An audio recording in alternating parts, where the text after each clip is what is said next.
Welcome into episode 17 of Winnipeg Jets Weekly. I'm your host, Hrabchak. The Winnipeg Jets went 2-0 over the past week, defeating the San Jose Sharks on Valentine's Day, and then heading into Vancouver on Saturday night and defeating the Canucks 4-2. If this is your first time checking out Winnipeg Jets Weekly, this is a show I bring to you every Monday morning, recapping the games of the previous week and previewing the upcoming week for the Winnipeg Jets. I'll be handing out some awards later on in the program, such as the hardest working Jet and the 3 stars of the week. But first, let's get into that 1-0 win over the San Jose Sharks.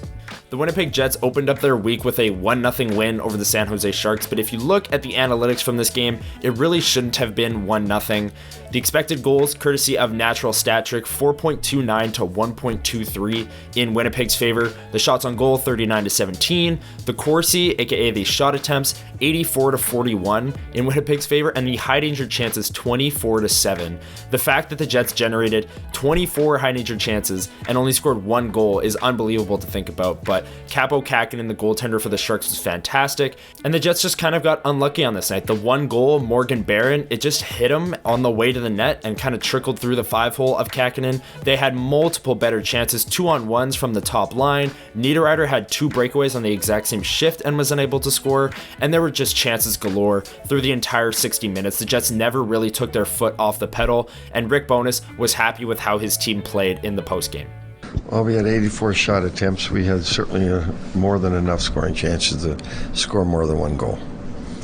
It's not going in their goal to give their goalie a ton of credit. He made huge saves. We were all over the net. I'm just going to keep pushing. If we can create that much offense, the puck will have to go in soon. You guys had breakaways. There's a lot around the slot. There's a whole bunch, and then the goal you get is a double deflection that goes in off of Barron. What do you make of that? That's hockey. Just keep throwing pucks at the net and hope for the best. That's, we lost the game in Philadelphia. That's all they did. They threw 2 pucks to the net and hit about 3 different things and went in twice. Tonight we got one of those.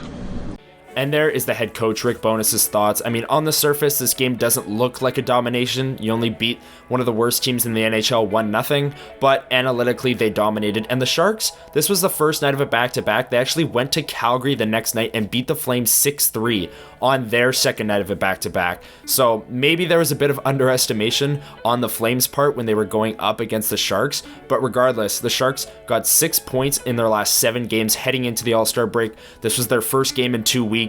The Jets dominated from start to finish, only winning 1-0. But then the Sharks on the very next night go out and beat a team fighting for their playoff lives in the West. So maybe the Sharks aren't as bad as everyone thinks, but definitely a great game from Winnipeg's perspective. They end up getting the 2 points. The offense, there's still some questions there, but the 2 points is all that matters. Connor Hellebuyck gets another shutout. We'll talk more about him later on in the episode, but let's get into the main event, Hockey Night in Canada on Saturday night. Let me just start this off by saying this was one of the most entertaining games of the season that the Jets have been a part of, without a doubt. They come away with a 4-2 win, but there were chances at both ends of the ice. Both goaltenders are the front runners for the Vezina. After Hellebuyck's performance in this game and the fact that he beat Thatcher Demko head-to-head, that might sway the voting a little bit. Hellebuyck was already the front runner. He might even have extended his lead now, but this game, like I said, entertaining. Hockey Night in Canada, the expected goals and the Corsi, the Canucks actually dominated kind of the flow of play. Winnipeg really took over in the third period, but Connor Hellebuyck kept the Jets in it. This game was 2-2 going into the third, and then Kyle Connor fed passes to Gabriel Vilardi to make it 3-2, and then he fed a pass to Mark Scheifele to make it 4-2, and the Jets shut it down from there. A great game on Hockey Night in Canada between 2 of the best Canadian teams in the NHL, and it featured big hits, big fights. We'll talk about Adam Lowry's play in a second here, but focusing on that top line, Rick Bowness actually made an adjustment. He went back to Gabriel Vilardi, Mark Scheifele, and Kyle Connor on the top line. Through the first 2 periods, they weren't really generating much, and then in the third, it was a flurry of chances. They scored the 2 goals on back-to-back shifts, and ultimately the Jets pulled away, and the power play finally got going. They were 0 for their last 21 in their last 8 games, and then going into this game, they scored twice. The first goal on the power play was Gabriel Vilardi at the side of the net, just kind of shoveled it short side as he was below the goal line, or around the goal line at least. And then the second goal, the pass goes down to Vilardi, who's in the same spot, but he passes it to the bumper to Sean Monahan, who gets his first goal as a Winnipeg Jet. Rick Bowness talked a lot in the postgame about how nice it was to see the power play finally connect, and you have to agree with them. 0 for their last 21, they finally wake up and they win a game where they got outplayed at 5-on-5. haven't said that much this year, where the Jets have gotten outplayed and still won a game because their special teams has cost them many, many times. But that was not the case on this night. The power play finally came through 2 for 4, and the penalty kill kept Vancouver's power play to 0 for 4. Ultimately, the difference, special teams and Connor Hrabchak between the pipes. Everyone remembers when Gabriel Vilardi was the hottest player in the NHL over the winter break. He was scoring at an unbelievable pace. He had been slumping a little bit over the past couple weeks, but he got back on track tonight. 2 goals and an assist. He spoke after the game to playing in this atmosphere, playing on Hockey Night in Canada, and ultimately getting the win. How fun those games? It was really fun. It was a good atmosphere, and obviously it's more fun because we won. But those are the games that you dream of playing, kind of thing. And it was a good atmosphere. The crowd was great. Hockey Night in Canada. It's cool. Yeah. How fun was it to get some goals too? When you guys had 7 in your last 7 games coming into this one? We had 7 goals in the last 7 games. Is that what you said? Heading into this one. Oh yeah. No, I mean, got to score to win. I mean, Buggy can only do so much. We got to score, and it was nice that the power play finally contributed, and we need to keep that going.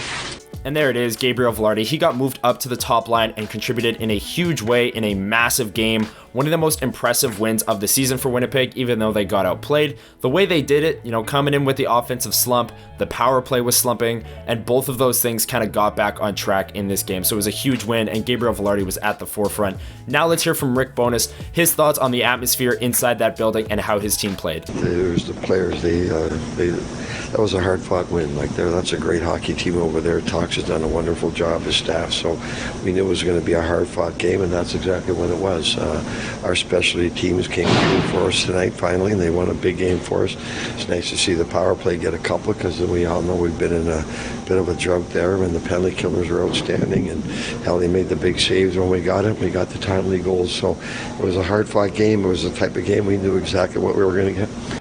And there it is, Rick Bowness ultimately happy with how his team battled on this night, making reference to Connor Hrabchak coming up with some timely saves, and Jets fans, management, coaches, players, whoever it is, they were all delighted to see the power play get back on track and the penalty kill shut down this high-octane Vancouver Canucks offense. The Jets, 2 of the best goalies, 2 of the best Canadian teams, went head-to-head on Saturday night, and the Jets came away with the 2 points.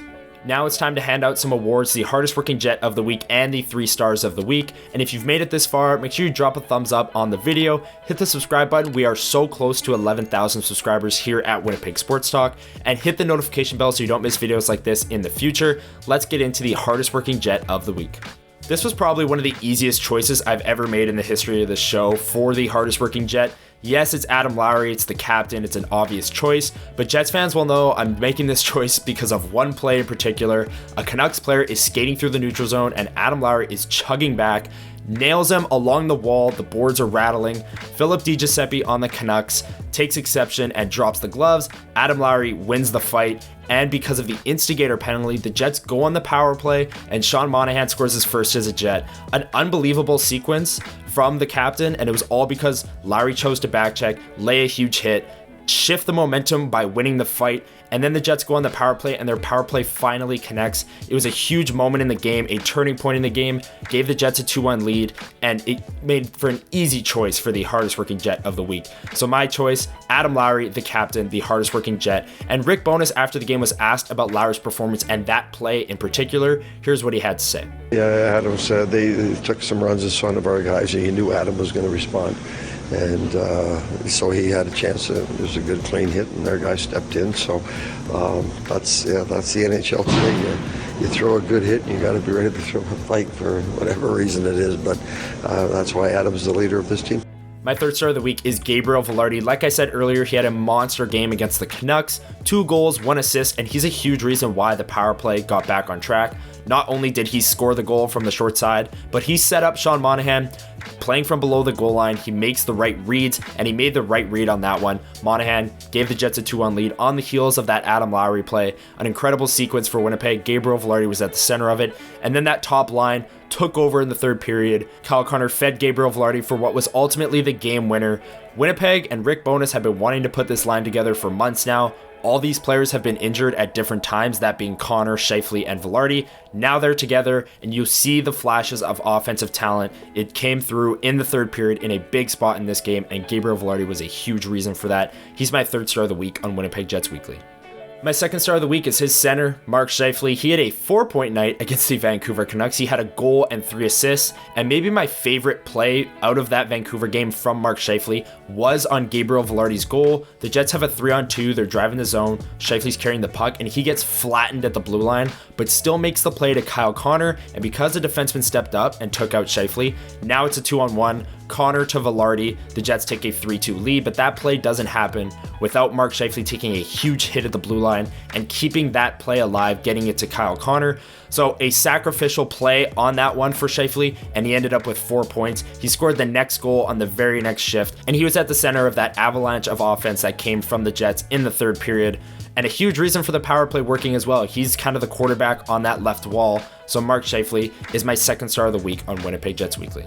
This is becoming routine at this point, but my first star of the week is Connor Hrabchak. He got the shutout against the Sharks on Valentine's Day and then shut the door against the Vancouver Canucks on Saturday, one of the best offensive teams in the league, and Hrabchak was up to the task. If you're here with me on YouTube, take a look at these stats. These are unbelievable. He's 26-10-3 on the season. He's got a .213 goals against average, a .927 save percentage, and by Money Pucks tracking, he's got a 28.8 goals saved above expected number. That is by far the number one mark in the NHL. And because he's so far ahead in the Vezina race after this weekend, he's starting to garner even more traction for the Hart Trophy with names like Connor McDavid, Nathan MacKinnon, Nikita Kucherov. Connor Hrabchak's name is up there, and he absolutely deserves it. 2 quality starts out of Winnipeg's number one goalie this week. He's earned the number one star of the week on Winnipeg Jets Weekly.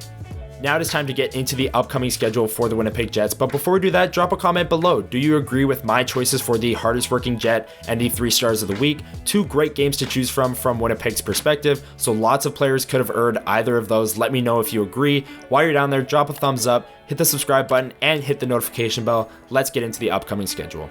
Here's the upcoming 5 games for the Winnipeg Jets, starting with Monday, February 19th. They will play at 3 p.m. against the Calgary Flames. There are NHL games all day, so enjoy the full day of hockey. February 20th, they return home on the second night of a back-to-back to take on the Minnesota Wild. 2 bitter rivals. Seems like something always comes out of these games, whether it's a cheap hit or a cheap play. Most recently, the Ryan Hartman play that got himself fined for high-sticking Cole Perfetti. That's going to be a great game inside Canada Life Center. And then Friday night against the Chicago Blackhawks, Connor Bedard is officially back in the lineup and he's back scoring goals. He had a goal and an assist yesterday against the Ottawa Senators, so that'll be fun to watch. One of the best young players in hockey. And then the week after that, the Jets will return home for 2 games against the Arizona Coyotes and the St. Louis Blues. I will be back here next Monday to break down the Flames, Wild, and Blackhawks games, so make sure you return for episode 18 of Winnipeg Jets Weekly. Make sure the notification bell is on so you don't miss it. That's going to do it for episode 17. Thank you everyone for tuning in. Like I said before, make sure you're dropping a thumbs up on the video, hitting the subscribe button and the notification bell. Huss and Remus go live every day on the Winnipeg Sports Talk channel at 1 o'clock Central, so make sure you're there for that. This week, they won't be live streaming Monday. It is a day off, so they'll be back Tuesday to recap the Flames game and preview the Wild game that night, so make sure you're there for that. And I will see you next Monday morning for episode 18 of Winnipeg Jets Weekly. Have a great week, everyone.